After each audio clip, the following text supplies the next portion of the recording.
Good afternoon. My name is Robert Amos. For some years now, I've been making presentations about art history at Parkwood, both to the residents and to members of the public who are interested.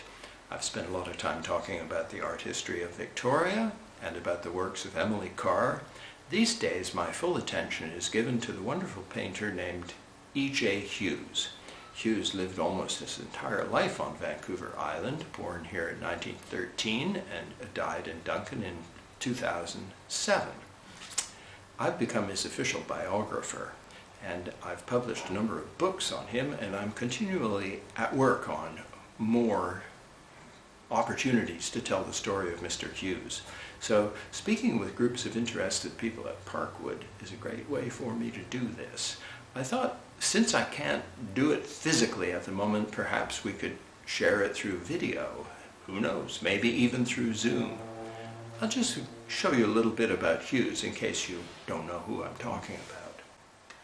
Hughes was a very talented young man, a graduate of the Vancouver School of Art, but it was hard to make a living as an artist in Vancouver in the 1930s. In a kind of desperation, he decided he'd join the army in 1939. He did that and became a Canadian war artist. This is one of his paintings, a Petawawa called The Sergeant's Mess, painted in 1941. Hughes was such a good painter. The Canadian War Museum has more than 650 of his paintings. After he came back from the war, things were dark. He may have been suffering PTSD. This painting he made, called Night Fishing at Rivers Inlet, seems to have that darkness cloaking a West Coast scene. This painting, made in 1946, was in fact sold a year ago for in excess of $2 million at auction. In 1947, Hughes was given the Emily Carr Scholarship and took a trip up north to Prince Rupert on a Canadian Pacific steamship. A number of paintings, for instance this one of Grenville Channel, resulted from that.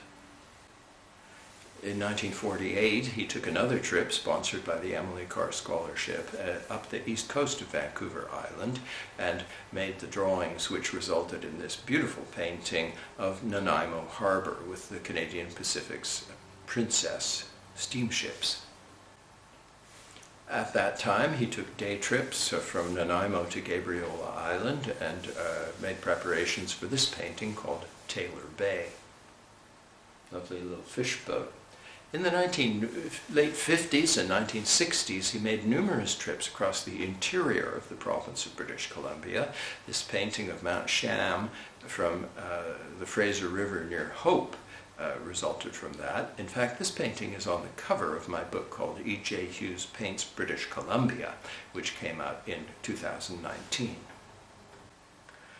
On those trips across the interior, he spent 2 weeks at Penticton and painted the Okanagan Lake there. A beautiful painting here of the blue water and the dry lands of the interior of our province.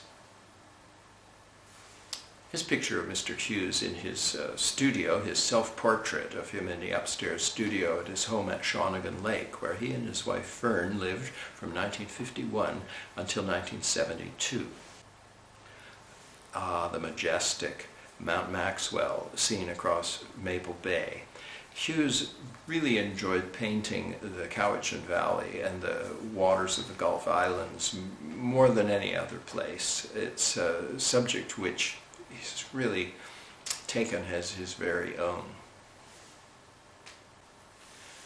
Of course, you can't paint Vancouver Island without painting the BC ferries. Even though he loved the CPR steamships and their elegant and graceful lines, he was perfectly happy painting the boxy little car ferries, this one in fact going from Crofton to Vesuvius on Salt Spring Island.